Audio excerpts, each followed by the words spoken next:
All right, I want to thank everybody for being here today. This bill that we are introducing seeks to right decades of wrong and end unnecessary marijuana laws.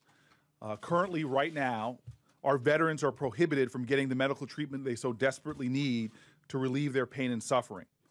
Parents are unable to get the medical treatment their children need to relieve their pain and suffering.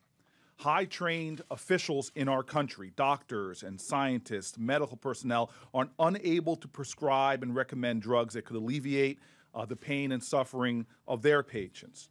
Otherwise, law-abiding Americans, bankers, business people, veterans, families are fearful of unnecessary, expensive, life-disrupting investigations and prosecutions. Today, we join together to say enough is enough. Our federal government has long overstepped the boundaries of common sense, fiscal prudence, and compassion with its marijuana laws. These laws must change.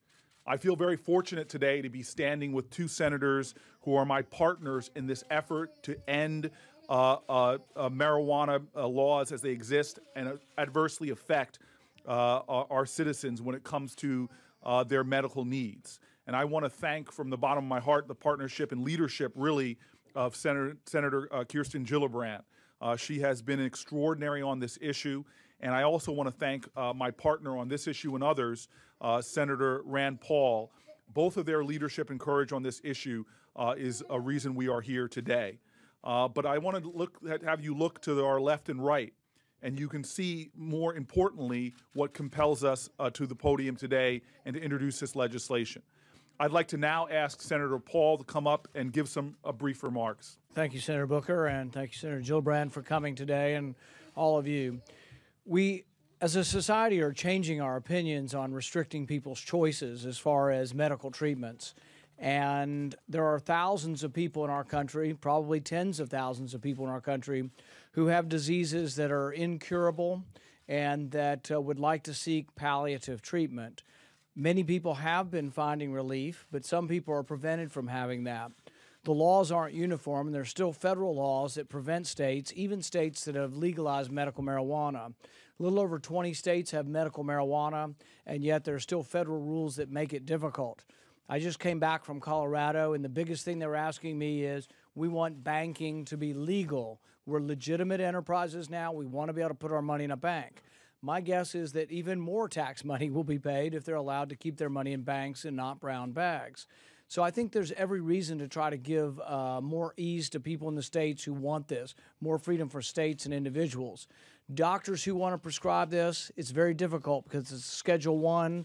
We want to take it down to Schedule II so doctors can prescribe this more easily. We don't want doctors to be punished for simply trying to help people. I'm glad to be part of this effort. I think that there's great potential for research in this as well. Research has been prevented somewhat by this also. When it's Schedule I, it's virtually impossible to research. Is the proof always there? We don't know because we can't do the research, but I'm in favor of allowing the research to occur. We know of many instances where people have gotten palliative help from this, and I'm glad to be part of this effort. And I've done a lot of effort across the aisle with Senator Booker and Senator Gillibrand, and I think this is an example of how Washington works, and I'd like to right now introduce my friend, Senator Kirsten Gillibrand. I'm very grateful to be here with my colleagues, Senator Booker and Senator Paul, our extraordinary advocates on this and other issues. I'm really here to talk about some families in New York that I met. One of them's here, Kate Hintz and her daughter Morgan. You can see Morgan, and she is a little girl who has a very serious disease, and many children in my state have similar afflictions, and they feel the real pain of the current federal laws as it relates to medicine that their doctors have prescribed. Kate, our mom, she is not a full-time political advocate. She's a full-time mom trying to do the right thing and to help her child get the medicine that would ease her chronic pain. Kate and Morgan sacrificed a lot to be here. It is not easy to get here. And they are simply asking Congress to do its job, to take care of America's kids. Across the country, state lawmakers have already recognized what medical research is showing us. That cannabis can treat a variety of illnesses, from MS to cancer to epilepsy to seizures. Medical marijuana is legal in 23 states, plus the District of Columbia. 12 other states have laws permitting the use of cannabidiol, which is CBD. It's a strain of medical marijuana that has almost no THC and doesn't cause a high. This is the medicine that so many parents have been prescribed for their children who have these seizures, daily seizures, hundreds of seizures that actually prevent these children's brains from developing fully and living the fullest life they can. Instead, the federal laws threaten prosecution of the patients, of the doctors, the providers who participate in medical marijuana programs.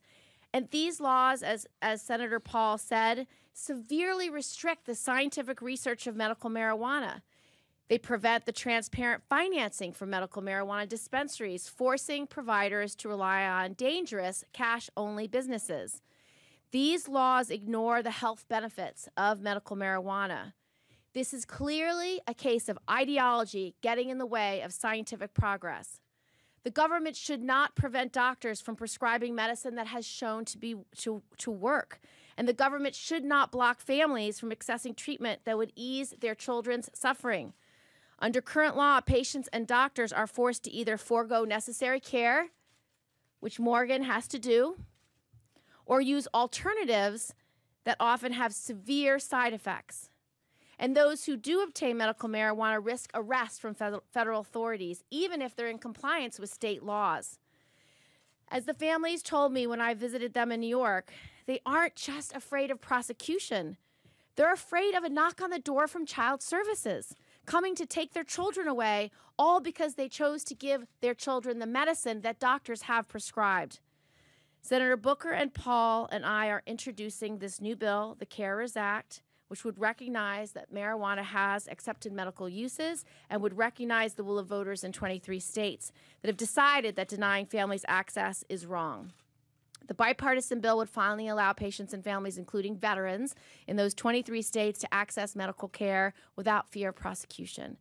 It also reschedules medical marijuana to a Schedule II drug as opposed to a Schedule I drug, which is what, as Senator Paul said, would allow more research. It would also lift bureaucratic restraints so that this research can be conducted across the country and by CDC. We need to modernize our laws, and there are too many stories like the ones I heard just a few weeks ago. An 8-year-old boy named Donnie, who has since died of brain cancer.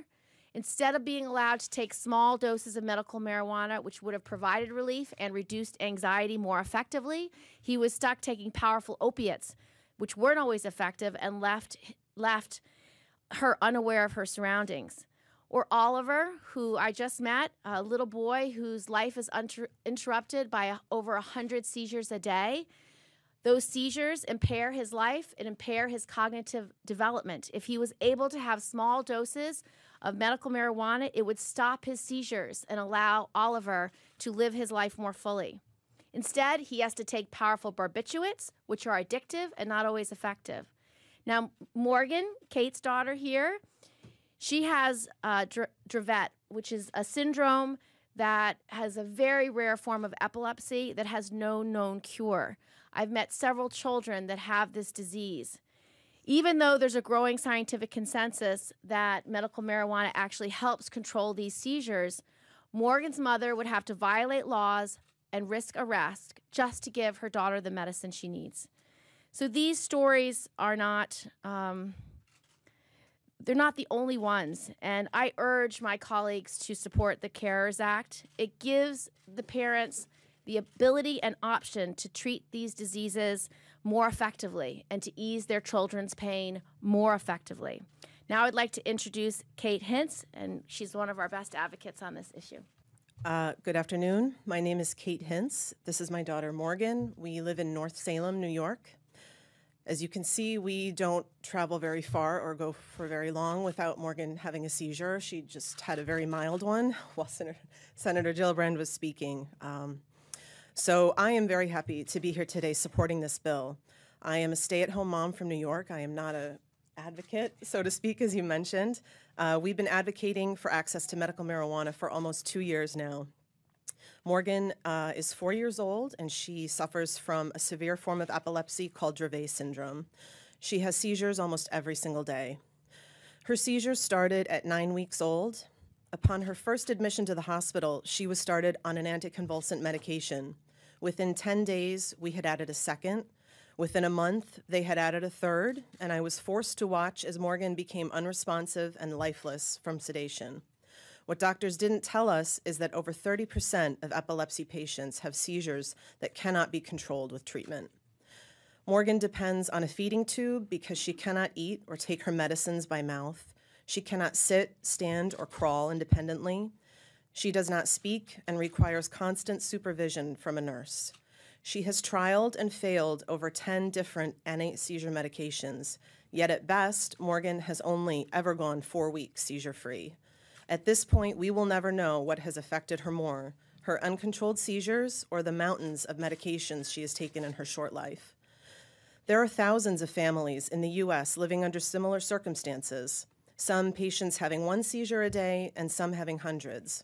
But some of these families are living in states with existing medical marijuana programs. And because they too had trialed almost every available medication, they decided to try something new. Medical marijuana that is selectively grown for specific cannabidiol profiles are proving to be a safe and effective treatment in treatment-resistant epilepsies. So promising are the results, most of the leading children's hospitals in the U.S. are involved with some sort of a CBD clinical trial. This news spread like wildfire through the epilepsy community. The momentum to gain access has been unprecedented. Many families instantly picked up their belongings and headed to Colorado and are now dubbed marijuana refugees. Other families have quietly begun to travel back and forth, transporting medication across state lines to their children and loved ones, and thus committing a federal crime.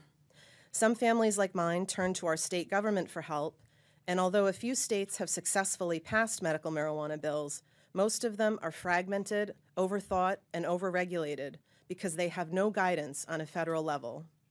Today, with the introduction of this bill, that can change. Individual state programs will never succeed until they are supported at a federal level. Across the country, advocates have been waiting to see who would take the first step, who would listen to our stories, our struggles, our confusion, and realize that enough was enough. And today we have our answer. Senators Paul, Gillibrand, and Booker, from the millions of epilepsy patients living in the U.S., thank you for ignoring the stigma and instead focusing on finding us a solution. Thank you. Very well said. Thank you. Good job. So grateful for that. As I said before, the voices of the families and our veterans and others affected are the most powerful to the common sense of this legislation. I'd like to now introduce a New Jersey resident, Sandy Fiola, and she is a medical marijuana patient and incredible, courageous advocate. I am Sandy Fiola, and I was diagnosed with multiple sclerosis in 1988. I came to use medical marijuana because of the trouble I had sleeping. In the early stages of my illness, I did not sleep for about 4 years, and no prescription drugs were of any help. I was in my mid-30s and at my wit's end when I remembered that the reason I did not smoke marijuana in college was because it made me fall asleep. So I obtained some and tried it. The next thing I knew, it was morning, and I cried when I woke up. Finally, a natural medicine that not only solved my insomnia, but also turned out to allay my daily nausea, which is comparable to chronic chemotherapy or morning sickness. It also helped with my neuralgia, which other prescription drugs had failed to conquer. So now I have a medicine that's answered my prayers, but I have yet another problem. How do I get it? Where do I get it legally and affordably?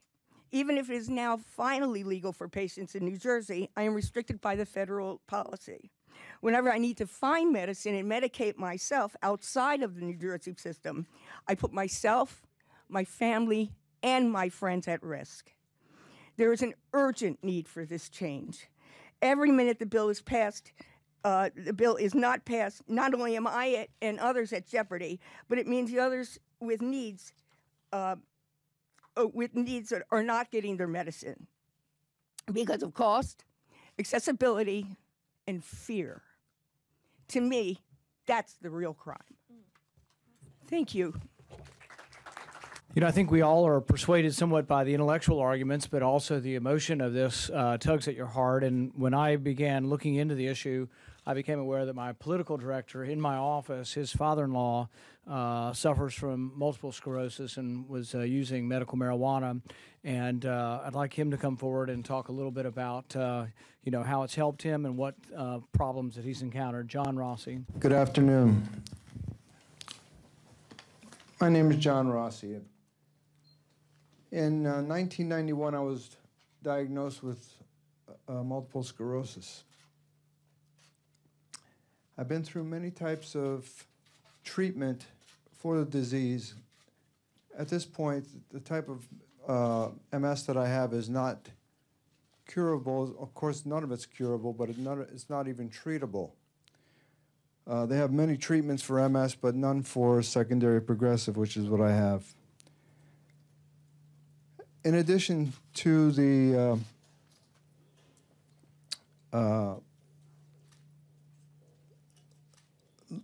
loss of mobility and loss of sensation, I suffered pain and spasms throughout my body. And in order to treat this, doctors would give me narcotic pain relievers and muscle relaxers, which worked in the short term, but you soon become accustomed to it, and the relief is not there.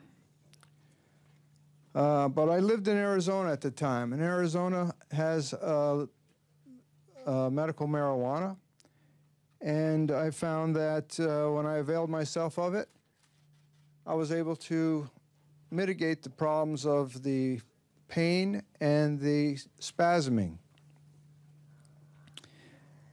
And so I was no longer addicted to narcotics, and I was able to deal with the issues that I had. But now I live in Northern Virginia, and I don't have access to the medicine that would really do me better. And because it's against the law. And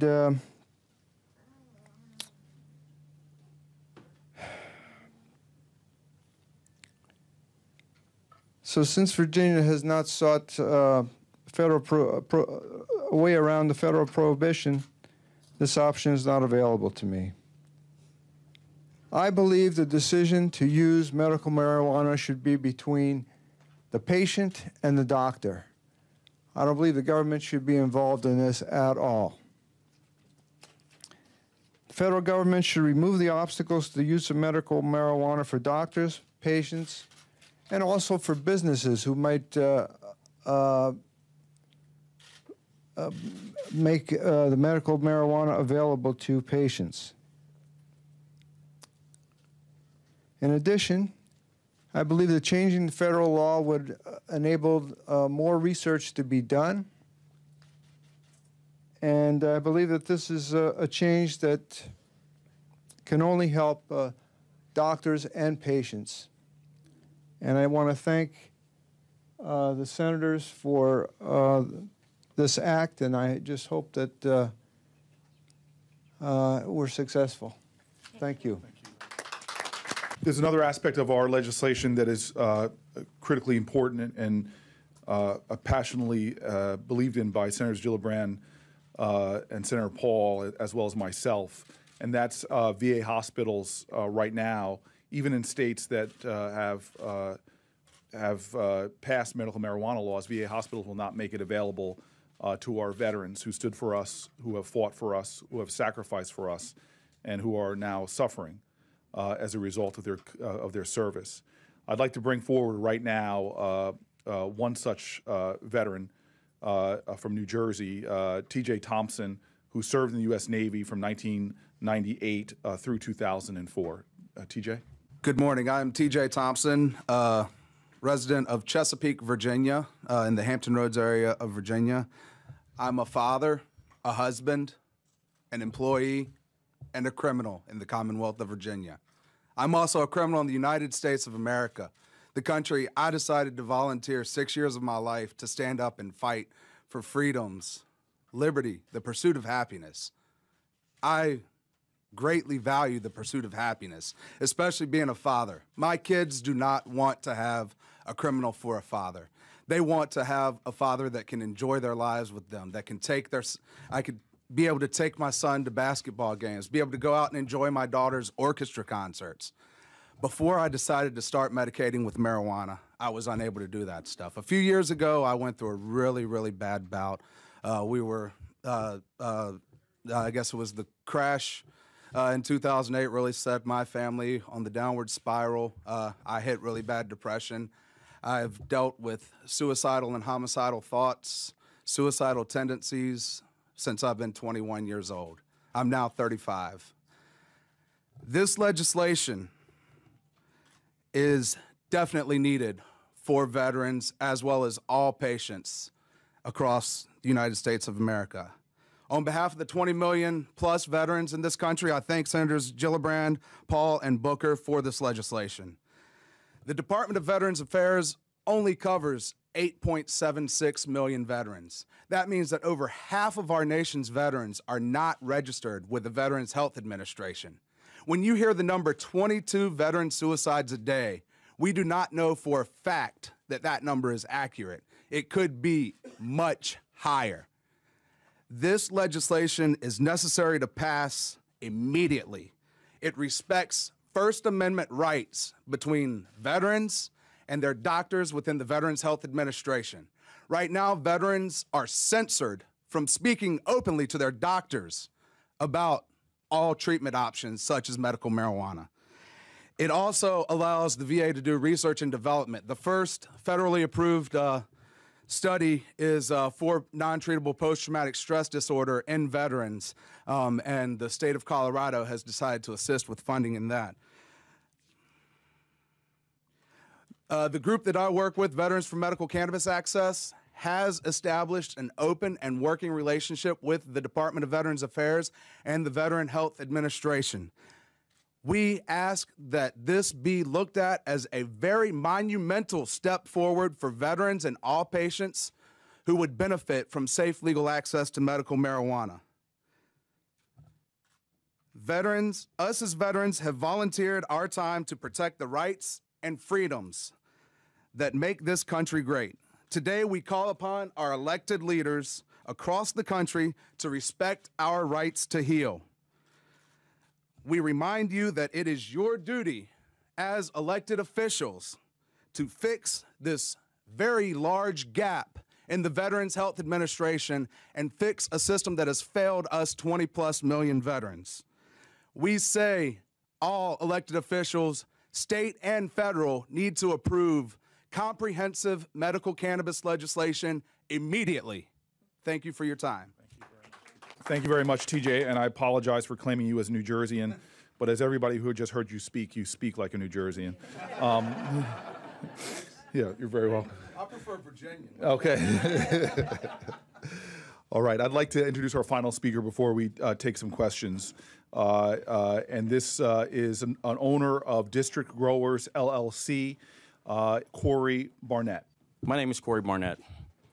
I'm the owner and operator of District Growers. I'm here today to talk to you a little bit about what businesses trying to service the vulnerable, businesses trying to provide medicine to patients face as a result of the current legislative environment in our country. Currently, we have absolutely no access to the banking system. What does that really mean? It doesn't really sound like a big problem on its surface, but when you go deeper, it can be very substantial. That means that we're storing typically large amounts of cash on site, which is a huge security issue and oftentimes put the people that would seek to visit dispensaries at risk. as well as the people working there at risk. Otherwise, simple tasks present huge hurdles and significant burdens. For example, making cash payments every month to everything, well, to everyone for everything.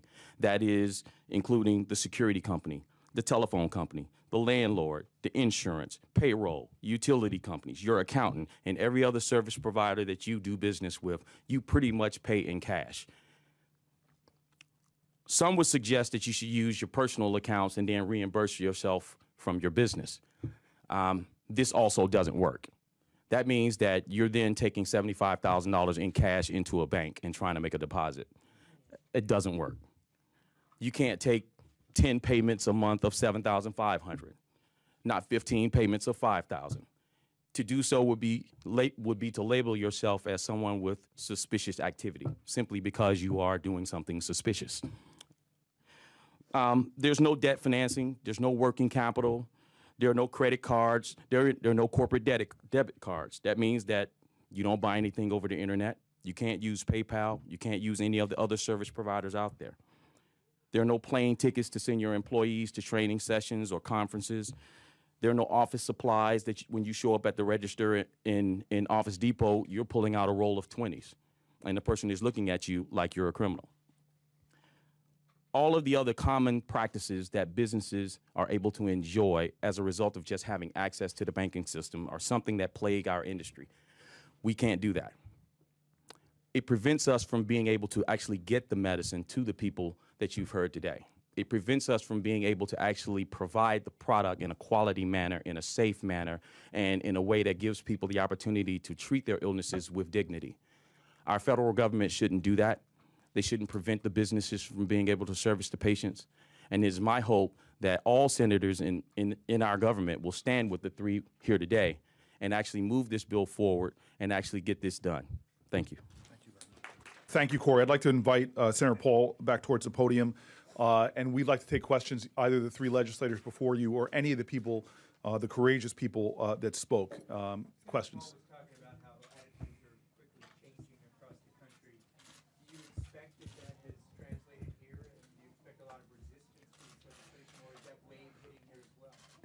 I think across the board, not only this, but the way we treat these problems or even justice in general. You know, they had a medical marijuana vote in Florida, and I think it was, what, 56, 58%, didn't get to 60, but it got pretty close. The majority of people in Florida were for this.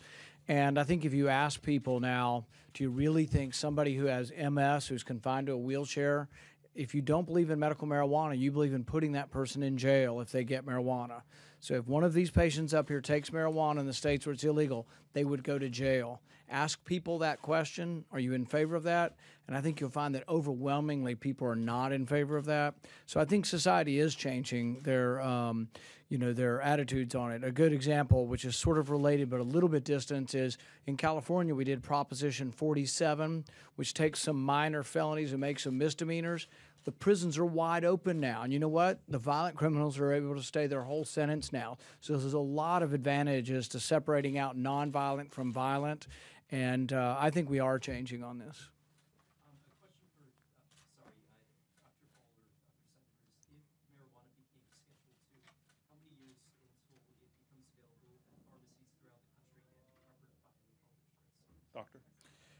I don't think I know the answer to it, but I think Schedule 2 helps a lot of things, because I think with Schedule 1 it's virtually impossible. I think a few doctors can get the ability to do Schedule 1. I think I could always do Schedule 2, but I don't think I was ever on schedule or had a reason to be on Schedule 1. It was just too hard to do. And so a few doctors who probably do methadone clinics or whatever, maybe Schedule 1. But so it will make it much easier to dispense, but it's also for research. Universities can't get involved in research. And the thing is that there still is a lot that's unknown. The people who are doing this, I think it's also important to say that I don't think anybody up here is against traditional medicine. They've probably tried every traditional medicine and probably still do try traditional medicines, but when it fails and it's not working, they want to be tried something else. And we actually can't do the adequate studies to give them information, whether it's a good treatment or a bad treatment, because we make it illegal for even research. Do you want to add to that, Senator Gillibrand? Well, you know, I want to talk about the treatment of these kids. So they take an oil, it's called CBD oil. It doesn't have any of the effects that smoking a marijuana cigarette would have in terms of altering their perception. It's actually something that stops their seizures. It is a medical treatment that has a medical effect. And when a child doesn't have 100 seizures a day, their brain can actually develop and they can grow. They can have more moments with their families, with their friends. They can develop emotionally. That isn't possible if you're having 100 seizures a day. So we have to understand, you know, just as we researched opiates and opiates are a part of lots of painkillers in our medicine, we don't have that same level of research with marijuana. We don't have the same level of research to see how can this oil be put in medicines for treatment of disease. And so I think the science must be allowed to speak for itself. And these patients need this medicine. It's outrageous that is not allowed to take it. It is outrageous that any parent should be worried about social services knocking on their door because they're giving their child the medicine that the doctor says the child needs. Yes. A political question. Any indication that there are other senators ready to move on this? And what about the House? Oh, well, we're going to approach all our colleagues. This is the first step of a long process of advocacy, and we're going to speak to people in the House. I know there's supporters in the House, and I'm very hopeful that we will have significant support in the Senate. I dare any senator to meet these patients here and say to them they don't deserve the medicine that their doctors prescribed.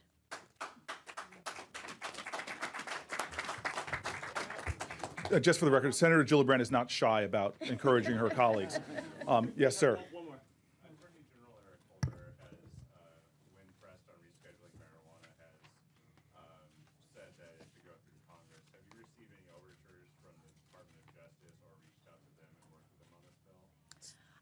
I've asked the Department of Justice, specifically Attorney General Holder, to sign a waiver for these patients.